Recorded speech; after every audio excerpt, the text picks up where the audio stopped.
وَلَكَ الذِّكْرُ كُلُّهُ وَلَكَ الشُّكْرُ كُلُّهُ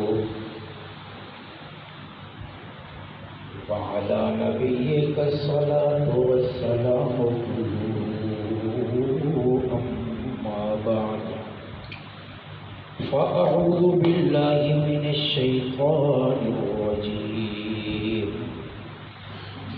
بسم الله الرحمن الرحيم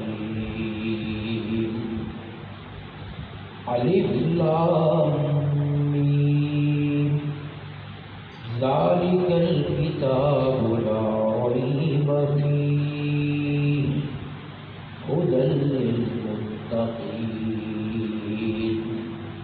صدق الله العظيم. درس قرآن. آپ مختصر سے بندے یہاں بیٹھے ہو،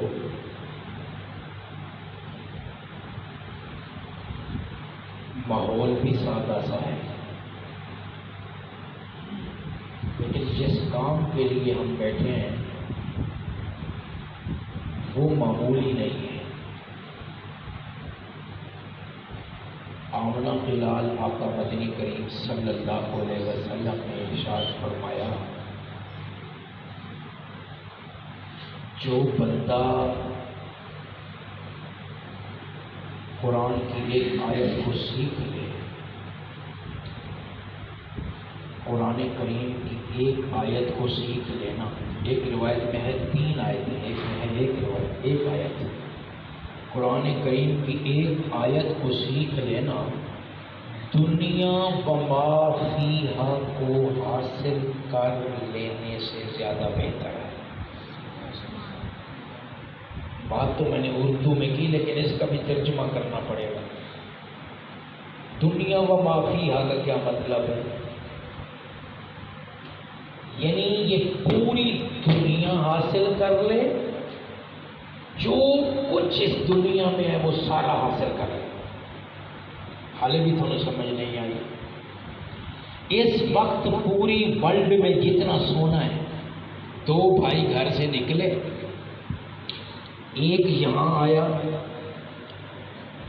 اس نے قرآن کی آیت سیکھ لی، ترجمہ، تفسیر، مفہوم، معنی، اتنا کام کیا. اور ایک بھائی اٹھا، شرق میں گیا، غرب میں گیا، امریکہ پہنچا، یورپ پہنچا، ساری دنیا کا جتنا سونا ہے اس نے کما لیا حلال ذرائع سے. پھر جتنی دنیا میں کالونیاں ہیں، مارکیٹیں ہیں، پلاٹ ہیں، پلازے ہیں، لندن کے فلائٹس ہیں، امریکہ ہے، کینیڈا ہے، ساری زمینیں، سارے ملک خرید لیے. پھر جتنی کرنسیاں ہیں، اس مائی کے لال نے 88 چک کا کوئی ایسا بندہ تھا، اس نے ڈالر پوری دنیا کا اپنے نام کر لیا، پاؤنڈ اپنے نام کر لیا، روپے، درہم، دینار، ساری بینکیں بھی اس کی ہو گئی. ایک بھائی یہ سب کچھ کماتا رہا، چاند کا مالک بن گیا، وہ بھی دنیا و مافیا کا حصہ ہے، تاروں کا مالک بن گیا، سورج کا مالک بن گیا، کھیت کھلیان، پوری دنیا کا میدان اس کی جیب میں آ گیا. یہ کمائی کر کے گھر لوٹا، اور ادھر علی المرتضیٰ مدرسے میں ایک بھائی قرآن کی آیت سیکھ کے گیا. آمنہ کے لال کہہ رہے ہیں اس سے یہ زیادہ بہتر ہے. سبحان اللہ. سمجھ آیا؟ ایک آیت قرآن کی سیکھ لینا دنیا و ما فیہا کے حصول سے زیادہ بہتر ہے. اگر مسلمانوں ہمارے دل پر حضور کا یہ فرمان لکھ دیا جائے تو کوئی بندہ بھی گھر نہیں بیٹھے گا درس کے لیے. ویکلی درس ہے. اچھا آپ کو میں بتا دوں، یہ درس ہے، یہاں سونا نہیں ہے، تقریر نہیں ہے، سبق ہے، پوچھوں گا، حفظ کرواؤں گا. اساتذہ کے ہاتھ لگے ہوئے ہیں، مجھے اور مولوی رمضان سے، اساتذہ کی. استاد کامل ہو تو بندہ تھوڑا اترا کے چلتا ہے نا. آج آپ کو میں پوری سورہ بقرہ پڑھاؤں گا بھائی، پھر یاد کروا کے گھر بھیجوں گا. پوری سورہ بقرہ کا خلاصہ مضمون، پوری سورہ بقرہ، ترجمے کو ہاتھ سے آج میں نہیں لگاؤں گا، اگلے جمعے سے پہلی آیت کا ترجمہ مولانا رمضان سے خود پڑھائیں گے، میں اس کو ہاتھ لگاؤں گا، سورت پوری پڑھاؤں گا، گونگوں کو پڑھاؤں گا، بہروں کو پڑھاؤں گا، جو نہیں بول سکتے وہ بھی مجھے سبق سنائیں گے۔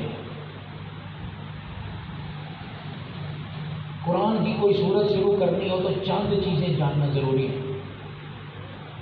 سورت کا حجم کتنی بڑی ہے، کتنی چھوٹی ہے۔ سورہ بقرہ قرآن کی سب سے بڑی سورت ہے۔ پھر سورت کی فضیلت، پھر اس کا زمانہ نزول، تاریخی پس منظر، یہ کس ماحول میں نازل ہوئی تھی، تب اس کو ہم سمجھ سکیں گے۔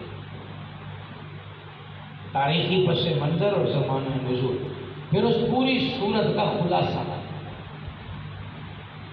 2 جمع 2 4 کی طرح۔ پھر اس سورت کی، قرآن کی 114 سورتوں میں فضیلت کیا ہے؟ ہر سورت کی کوئی الگ فضیلت ہے، ظاہر ہے، سورہ یاسین، سورہ اخلاص۔ تو جو سورت ہم پڑھ رہے ہیں، جو ہمارا سبق ہے، اس کی فضیلت کیا ہے؟ سب سے پہلے بات کرتے ہیں سورت کے حجم کی، یہ مجھے آپ نے سنانا ہے بعد میں۔ 40 رکوع ہیں۔ اس سورت کی کتنے رکوع ہیں؟ 40۔ 286 آیتیں ہیں، 6121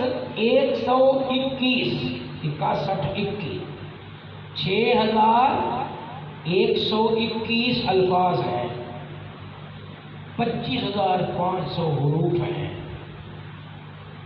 سورہ بقرہ پر پیش کتنے ہیں، زیریں کتنی ہیں، زبری کتنی ہیں، نقطے کتنے ہیں، سارے بتا سکتا ہوں، تمہارے دماغ کی کیپیسٹی جواب نہ دے جائے۔ مجھے آج مطالعے کا ٹائم نہیں ملا، بالکل ہی میں سیلاب زدگان کی مدد میں پھنسا ہوا تھا۔ میں نے کہا نا اساتذہ کے ہاتھ لگے ہوئے ہیں۔ یہ سورت کا حجم ہے، 40 رکوع پر مشتمل 286 آیات پر قرآن کی اور اتنی بڑی سورت کوئی نہیں ہے۔ 16 رکوع پہلے سپارے میں، 16 رکوع اگلے سپارے میں، 8 رکوع اس سے اگلے سپارے میں۔ یہ سورہ بقرہ لمبی ہے، 2.5 سپارے کے لگ بھگ۔